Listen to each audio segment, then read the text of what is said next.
हमने प्रयास किया है कि इस बार हिमाचल की जनता को अपने पांव पर कैसे खड़ा होना है, उस दृष्टिकोण से हमने अपना बजट पेश किया। मुख्यमंत्री बनने के बाद मैं पहली बार जब मुख्यमंत्री बना और मेरे मुख्यमंत्री बनने के बाद जब मेरे पास अधिकारी आए तो उन्होंने कहा कि आपके पास अगले महीने का खर्चा चलाने के लिए और सरकारी पे देने के लिए भी पैसा नहीं है। मैंने कहा कांग्रेस की सरकार आ गई है, अगर कांग्रेस की सरकार ना आती तो भारतीय जनता पार्टी की अगर सरकार आ जाती तो वो कैसे चलाते। उन्होंने कहा कि वो कर्जा ले रहे थे, कर्जे पर कर्जा ले रहे थे। तो मेरे पास कोई चारा नहीं था और हमने कहा कि आप अभी कर्जा लीजिए और इस प्रकार हमने अपनी व्यवस्था को आगे बढ़ाने की शुरुआत की। हम कर्ज पर कर्ज लेते जा रहे थे। हम परिवार से निकलकर मैं मुख्यमंत्री की कुर्सी पर पहुंचा, मेरे मन में पीड़ा थी, मेरे मन में दर्द था कि हम अपने प्रदेश को कर्जे के बोझ के नीचे कब तक दबा कर रख सकते हैं। परिस्थितियां विपरीत है, लेकिन हमने प्रयास किया और इस प्रयास में हमको सफलता मिली और हम धीरे धीरे अपने पांव के ऊपर खड़े होने की ओर अग्रसर बढ़ते गए। मैंने पहला बजट प्रस्तुत किया। ये पहला बजट गरीब से संबंधित योजनाओं को लेकर आया है। आर्थिक मजबूरी, आर्थिक बदहाली के बाद भी हमने प्रयास किया है कि इस प्रदेश की जनता को अपने पांव पर खड़ा करना है। अभी इस सभागार में जितने भी लोग बैठे हैं, आप जानते हैं आपके प्रत्येक परिवार में अगर 5 सदस्य आए तो एक परिवार पर 92,840 रुपए का कर्जा चढ़ा हुआ है। अगर हम यही सोचते कि हम भी मुख्यमंत्री बन गए, रोहित ठाकुर जी भी शिक्षा मंत्री बन गए, धनीराम शांडिल जी भी सोशल वेलफेयर मंत्री बन गए, विलासिता की जिंदगी हम जिए, तो हम जनता के साथ धोखा कर रहे हैं। हमने फैसले करने शुरू किए, कड़े फैसले करने शुरू किए ताकि हम अपनी अर्थव्यवस्था को पटड़ी पर ला सके और इस दृष्टिकोण से हम उस अर्थव्यवस्था को पटड़ी पर लाने के लिए दिन रात मेहनत कर रहे हैं।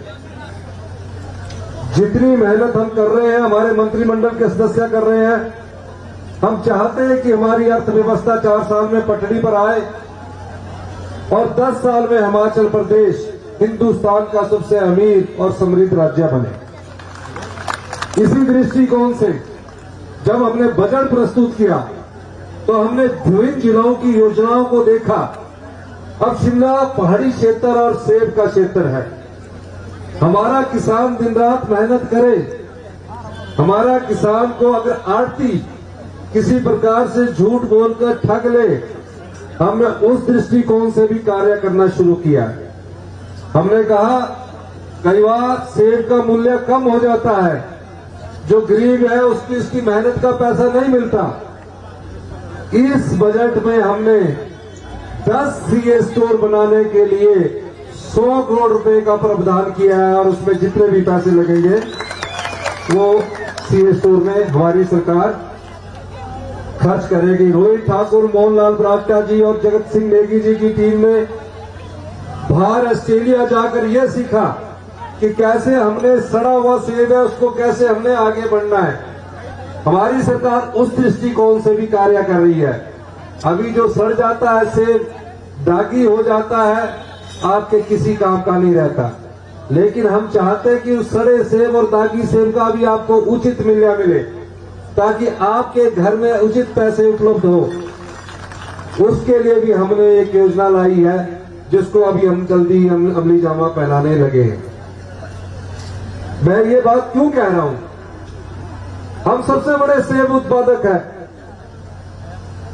लेकिन हमें कुछ किसान कई बार मंडी में रेट अच्छा हो जाता है, कई बार मंडी में रेट गिर जाता है। अगर रेट गिर जाता तो आपके पास सेब बेचने का कोई चारा नहीं रहता कि हमें तो सेब बेचना पड़ेगा, नहीं तो 10-12 दिन बाद वो खराब हो जाएगा। इस दृष्टिकोण से हमने सीए स्टोर बनाने के लिए टेंडरों की प्रक्रिया भी मेरे ख्याल शुरू हो चुकी है। ये मैं आपकी आय बढ़ाने के लिए कह रहा हूं। लेकिन सब चीजों को धरातल में आने के लिए कम से कम 2 साल लगेंगे। हमारे सरकारी कर्मचारी है, कितने सरकारी कर्मचारी है, अधिकारी है, 30 साल से प्रदेश की सेवा में कोई ना कोई कार्य करते हैं। हमने वादा किया कि हम उनको ओपीएस देंगे।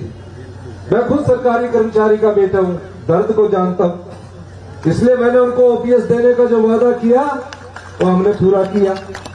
लेकिन भारतीय जनता पार्टी की सरकार से ये पूछा जाना चाहिए कि हमारे 9,242 करोड़ रुपया, जिसमें 14% का अंशदान सरकार का है, सरकार कोई भी रही हो, और 10% सरकारी कर्मचारियों का है, उस अंशदान के 9,242 करोड़ रुपए भारत सरकार के पास पड़े हैं।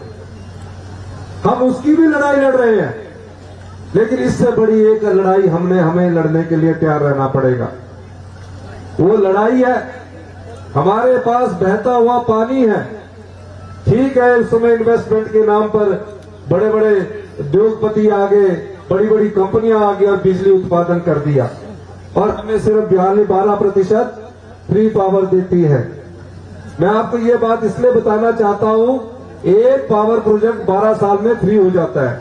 हमने केंद्र सरकार से कहा कि हमें 12% फ्री बिजली तो मिल रही है, लेकिन 12 से इस फ्री बिजली का प्रतिशत बढ़ाना पड़ेगा, और 12 से हमें 30% जिनके पावर प्रोजेक्ट कर्जे से मुक्त हो चुके हैं वो हमें हिमाचल की जनता को देने चाहिए। दूसरे राज्यों में भी ऐसा है, रॉ मटेरियल पानी हमारा है, लेकिन हमें मिल नहीं रहा। हम आर्थिक बदहाली के दौर से गुजर रहे हैं, लेकिन विकास में कोई कमी नहीं आने देंगे। मैं ये बात इसलिए कहना चाह रहा हूं, अभी हमने समाज कल्याण की कई योजनाओं को लागू किया। हिमाचल प्रदेश में 6,000 बच्चे, ना उनकी माता है ना उनका पिता है। हिंदुस्तान का पहला प्रदेश हिमाचल प्रदेश बना जो बच्चा अपनी माता को खो दिया, पिता को खो दिया, वो किस प्रकार की जिंदगी अपनी जिए। हमने उनको एक कानूनी अधिकार दिया, चाहे वो अनाथ आश्रम में रहते हैं, चाहे अपने रिश्तेदारों के पास, मामा चाचा के पास रहते हैं। हमने कहा इन बच्चों की पूरी पढ़ाई का खर्चा पैदा होने के बाद से 27 साल तक की उम्र का हिमाचल प्रदेश सरकार उठाएगी। और हमने मुख्यमंत्री सुख आश्रय कोष 101 करोड़ रुपए की लागत से शुरू किया, और तकरीबन 4 करोड़ रुपया आम जनता ने उसमें दान दिया। क्या है ये? आपके क्षेत्र में भी कोई अनाथ बच्चा हो, आप उसे समझाना कि सरकार ने आपको चिल्ड्रन ऑफ द स्टेट का दर्जा दिया है। मतलब पहली से लेकर उसकी जो पढ़ाई होगी पीएचडी तक वो सारी सरकार उठाएगी। 18 साल के बाद अगर वो मेडिकल कॉलेज में सिलेक्ट हो जाता है, इंजीनियरिंग कॉलेज में सिलेक्ट हो जाता है, पॉलिटेक्निकल कॉलेज में सिलेक्ट हो जाता है, हमारी सरकार उसके पूरे कॉलेज का खर्चा देगी, हॉस्टल का खर्चा देगी, और 4,000 रुपया पॉकेट मनी भी देगी जेब खर्चे के लिए महीने का। 10,000 रुपया कपड़े बनाने के लिए सरकार उपलब्ध करवाएगी। कब तक? जब तक बच्चा अपने 27 साल तक यौवन अवस्था में नहीं आ जाता। बाहर घूमने के लिए बाहर सुविधा भी देगी, और उसको रहने के लिए 3 स्टार होटल की सुविधा भी देगी। यही नहीं, कई हमारी माताएं बहनें युवा जिंदगी में विधवा हो जाती है, कई तो इतनी गरीब होती है हमारी माताएं बहनें कि उनके पास रहने के लिए मकान भी नहीं होता है। परिवार के लोग कई महिलाओं को छोड़ देते हैं। हमारी सरकार ने इस बजट में उनको घर बनाने के लिए, वो किसी भी जाति से हो, उनको गरीब हो, उसको घर बनाने के लिए 1.5 लाख रुपए का अनुदान देने की बात कही है, पानी का मुफ्त कनेक्शन देने की बात कही है, और बिजली का बिल मुफ्त में, बिजली का मीटर मुफ्त में लगाने की बात की गई है। ये बात मैं क्यों कह रहा हूं? ये हमारा सामाजिक और मानवीय दृष्टिकोण है। जो बच्चे गरीब पढ़ाई लिखाई में अच्छे होते हैं, लेकिन पैसे के अभाव में अच्छी शिक्षा प्राप्त नहीं कर सकते हैं, हमारी सरकार ने उन बच्चों के लिए भी अभी कैबिनेट होने जा रही है, कहा है कि बच्चा कोई भी पढ़ना चाहे, पीएचडी तक पढ़ना चाहे, अगर उसकी एडमिशन किसी भी दिल्ली से लेकर किसी भी हिंदुस्तान के कॉलेज में होती है और उसके पास अगर पैसे के अभाव में वो पढ़ नहीं सकता, इस दृष्टिकोण से हमारी सरकार ने फैसला किया कि 1% ब्याज पर उसके कॉलेज की फीस भी दी जाएगी, उसके हॉस्टल की फीस भी दी जाएगी और उसको और सुविधाएं भी प्रदान की जाएगी। ये हमारी सरकार का आम आदमी के प्रति दृष्टिकोण है। ये सब चीजें, योजनाएं इस बजट में पेश की गई है। हरित राज्य कैसे बने, कैसे हम आगे बढ़े। हमारे यहाँ बड़ी बड़ी इंडस्ट्री नहीं रह सकती। हिमाचल पहाड़ी इलाका है, कई बड़े पहाड़ है तो कांगड़ा साहब छोटे पहाड़ है, उनके बीच में उद्योग नहीं लग सकते। शिमला जिला में हॉर्टिकल्चर से संबंधित इंडस्ट्री विकसित हो सकती है, लेकिन जो हमारा एनवायरमेंट है इसको कैसे ग्रीन राज्य के रूप में विकसित किया जाए। हमारी सरकार ने इलेक्ट्रिकल गाड़ी जो कमर्शियल है, ट्रक है, बस है, उसमें 50% सब्सिडी देने की बात कही है, बजट में प्रावधान करवाया है। जो टैक्सी वाले हैं उनसे मैं कहूंगा कि आप इलेक्ट्रिकल गाड़ी लीजिए। अगर 14 लाख की इलेक्ट्रिकल गाड़ी आती है तो हम उन्हें 7 लाख रुपया सब्सिडी देंगे। उसमें खर्चा कितना होता है, जो आप टैक्सी चलाते हैं अभी आपको महीने के 30,000 रुपया बनते होंगे, जिसमें से 10,000 रुपया डीजल या पेट्रोल का खर्चा आता होगा। इलेक्ट्रिकल गाड़ी बहुत अच्छी चढ़ाई चढ़ती है, बहुत अच्छी सुविधा वाली है। मैं इलेक्ट्रिकल गाड़ी में ही शिमला में चलता हूँ, आपका सिर्फ 1,000 रुपया खर्चा आएगा और उनका जीवन में भी सुधार होगा। बस वालों की बस अगर 1 करोड़ की आती है, सरकार 50 लाख उपलब्ध करवाएगी। ये क्यों उनको सुविधाएं दी जा रही है? ये इसलिए दी जा रही है ताकि पर्यावरण की दृष्टि से हमारा ये प्रदेश विकसित हो और पर्यटक की दृष्टि से हमारे यहाँ बहुत अधिक टूरिस्ट आए। ये सब चीजें आने वाले समय के लिए है। जो बरागटा जी ने मुझे कहा है, हमने 2 सूबों के बारे में सर्वे करने के लिए मैंने पहले ही दिशा निर्देश दे दिए, क्योंकि रोडू को मैं अच्छी तरह से जानता हूँ, डोडा कुआर भी मैं गया हूँ। अब सुरंगें कैसे बने, ये ऐसे नहीं बनती है, बहुत महंगा काम है, ये पैसा चाहिए, लेकिन दृष्टिकोण सही है हमारा। एक तो हाट कोटी से जो जुब्बल में रोहित ठाकुर जी का डेपुटेशन मिला था, खड़ा पत्थर से जो शॉर्टकट सुरंग बनी हाट कोटी के लिए, रोज वो ये बैठ जाते हैं मेरे साथ, कहते हैं रोडू वालों को भी फायदा होगा, सबको फायदा होगा उसका। और डोडरा कुआर की जो टनल की बात हमारे मोहनलाल बरागटा जी ने की है, इसको हम अभी देखेंगे, पहले इसका सर्वे करवाएंगे और हम चाहेंगे कि उत्तराखंड के चीफ मिनिस्टर से भी मेरे साथ इनकी बात हुई है कि उधर से कुआर को जोड़ा जाए। इस दृष्टिकोण से भी हमारी सरकार कार्य कर रही है।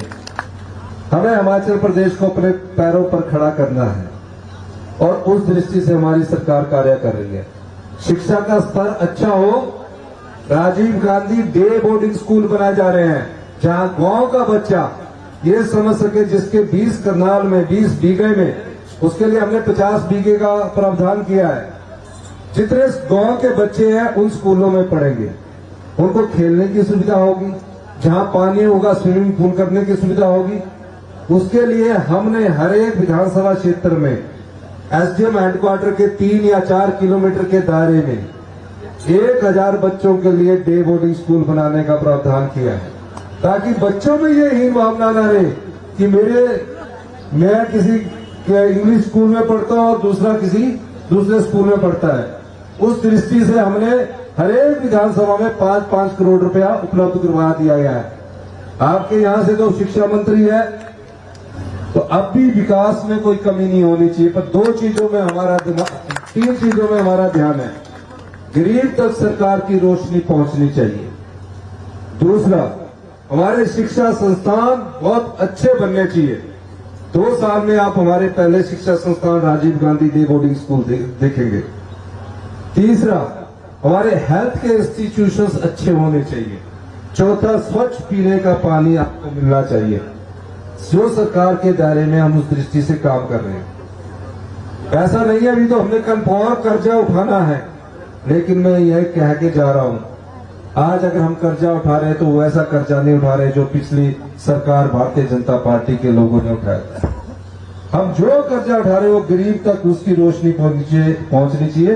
उस दृष्टि से हमारी सरकार कार्य कर रही है। इस बार का बजट 40 साल बाद ऐसा बजट पेश किया गया है जो व्यवस्था परिवर्तन का बजट है।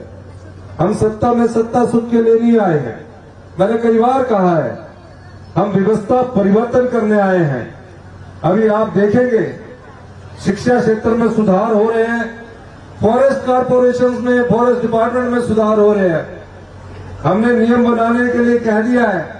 हमने कहा कि सूखे पेड़ हमारे जंगलों में सड़ जाते हैं, कोई उठाता तक नहीं है। पेड़ जंगल में सूख जाते हैं, काटने की परमिशन के लिए लाखों दिन चक्कर लगाने पड़ते हैं, आय होती नहीं है। उस दृष्टिकोण से हम बदलाव कर रहे हैं कि उस क्षेत्र में किस प्रकार से गार्ड को पावर देनी है, कैसे जंगलों की रक्षा करें। तो वन मित्र और राखा होते थे पुराने समय में, उनको रखने की प्रक्रिया में हमारी सरकार कार्य कर रही है। हम वनों को भी बचाना चाहते हैं। कई परिवर्तन व्यवस्था परिवर्तन के दौर में आ रहे हैं। आने वाले समय में आपको पता लगेगा कि आपके हाथ में हमारी सरकार, आपके हाथ में आपकी आय को आगे बढ़ाने के लिए प्रयास कर रही है। इन्हीं शब्दों के साथ मैं एक बार फिर से रोहडू विधानसभा क्षेत्र में मोहनलाल बराटा जी और ब्लॉक कांग्रेस कमेटी के लोगों का बहुत बहुत धन्यवाद करता हूं, क्योंकि कार्यक्रम जिसमें जाना है वो बार बार फोन कर रहे हैं। तो मैं आपसे माफी चाहता हूं। आपका बहुत